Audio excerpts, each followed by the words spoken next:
কতই রঙ্গ দেখি দুনিয়া, আমি যেই দিকেতে চাই দেখে অবাক বনে যাই। চিকিৎসা মানে শুধু ওষুধ নয়, কখনো কখনো মন ভালো থাকাটাই বড় ওষুধ। এমনটাই মনে করেন পশ্চিম মেদিনীপুরের নারায়ণগড়ের কোয়াক ডাক্তার কালীপদ টুং। সকালবেলা রোগী দেখেন, বিকেল গড়ালে হাতে তুলে নেন দোতারা। তার চেম্বারে বাজে গান। দেখো ভালো জনে রইল ভাঙা ঘরে, অন্য দেশে সিংহাসনে চড়ে। ছোটবেলায় গান শেখার স্বপ্ন ছিল তার, কিন্তু অভাবের সংসারে তা হয়নি। হারমোনিয়াম কেনার টাকাও ছিল না। তবু সেই অপূর্ণ স্বপ্ন আজ পূরণ করেছেন কোয়াক ডাক্তার কালীপদ। ভবা পাগলা থেকে লালন, সব ধরনের লোকগানেই তালিম নিচ্ছেন তিনি।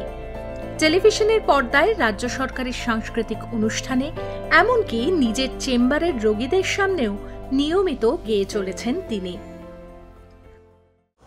গানটা প্রথমের দিকেই আমার তো নিজের কোনো হারমোনিয়াম ছিল না, যন্ত্র নেই বলে সেভাবে প্রথাগত শিক্ষাটা হয়ে ওঠেনি। তবুও মাস্টারমশাই, গ্রামের মাস্টারমশাই শ্রী পূর্ণচন্দ্র রানাবাবু, তার কাছে তার হারমোনিয়ামই আমি প্রথমের দিকে একটু গান শেখা শুরু করি। পরবর্তীকালে গানকে আরও মসৃণ করার জন্য এখনও পর্যন্ত আমি শাস্ত্রীয় সঙ্গীত শিখে থাকি গুরুজি শ্রী চন্দ্রজিৎ প্রধানের কাছ থেকে।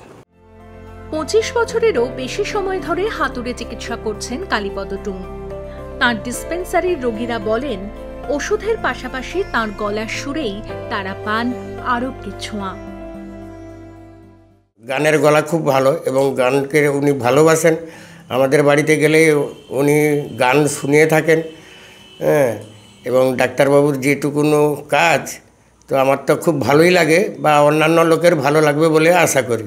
কল করার পরে ডাক্তারবাবু গিয়ে আমাকে সুস্থ করে তুলে, তার বিনিময়ে আমরা এখানে আসি। এলে গান বাজনাও শুনি, গান শুনতে শুনতে আমাদের ওষুধপত্রও নেওয়া হয় এবং চিকিৎসার দিক দিয়ে খুব ভালো। সপ্তাহের বেশিরভাগ তিনি কাটান চেম্বারে। ফাঁকা সময় পেলেই হাতে তুলে নেন দোতারা। রোগী দেখা শেষ হলে নিজের সুরেই তাদের মন ভালো করেন। ছেলেবেলার সেই অসম্পূর্ণ ইচ্ছে আর জীবনের সম্পূর্ণ আনন্দ। গান আর চিকিৎসা, এই দুয়ের মেলবন্ধনে কালীপদ টুং আজ যেন নিজেই এক চলমান সুর। দেখো ভালো জনে রইল ভাঙা ঘরে, মন্দ দেশে সিংহাসনে চড়ে। ও ভাই সোনার ফসল ফলায় যে তার দুই বেলা জোটে না, সোনার ফসল ফলায় যে তার দুই